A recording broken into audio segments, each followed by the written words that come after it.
Big Air 650 back here with another Armory series, and today we're going to look at my wife's P90.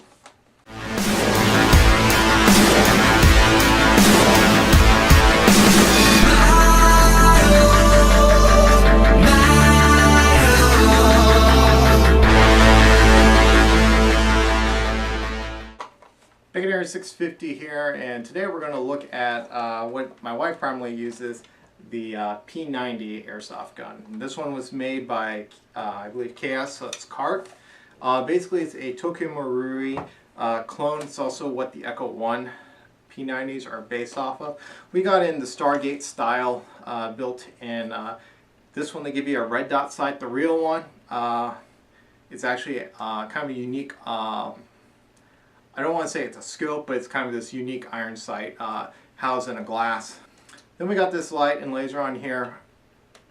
It's not always on here. I don't even remember the brand name. It's originally on my high Kappa pistol. For the magazines, we use the Mag mid caps. The hop up in this unit is a Angel custom hop up system with a G&G bucking. And then for the internals, the gearbox, we kept the original gears and motor. They're pretty nice, rock solid, but we did replace I can't remember if they were plastic bushings, but unique to the clones of the P90, they don't require a unique bushing or bearing gear set, but instead they use standard bearings and bushings, so we replaced those with some bearings, using an Angel custom piston, and I believe piston had pretty much all the upper components and compression parts are that. Not too much. We then also included with it a Cheetah MOSFET in there that run higher voltage batteries. It's using kind of the classic P90. When we had this gun, I originally wanted to just kind of keep it as kind of as Stargate-ish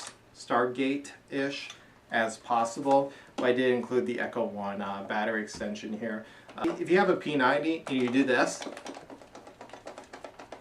you're probably going to hear a lot of rattles. This metal upper receiver is going to wobble a lot. So what we did, right up here, we drilled and tapped some screws that go through the plastic receiver and actually goes into the metal upper receiver here and basically stabilizes it. And you want to do it on both ends, otherwise you're going to cause premature cracking on the plastic lower receiver. So by putting two of them on there, you relieve the stress and you don't create any leveraging on those screws.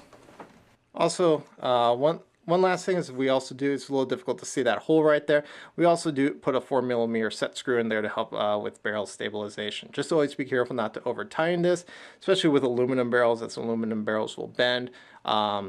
But as soon as you feel a little bit of, and all you need is to have it just touch your barrel and Loctite it in place, and it'll help stabilize your barrel.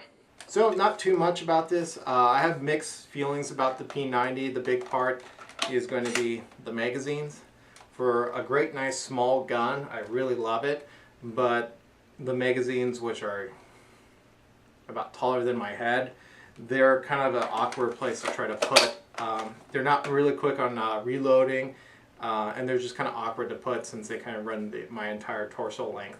But, you know, what my wife's been doing, she actually has them either sideways and stuff, which we're going to see how well that works, or she runs them on the back almost like the paintball tube style. So that's kind of, the paintball tube style I think is probably going to be the most effective way to carry P90 magazines just because of their awkward size. It's been by far one of our most reliable guns. It's actually the gun that I originally wanted first for Airsoft, but they were never in stock, so I went with the Tokyo Marui FAMAS at the time.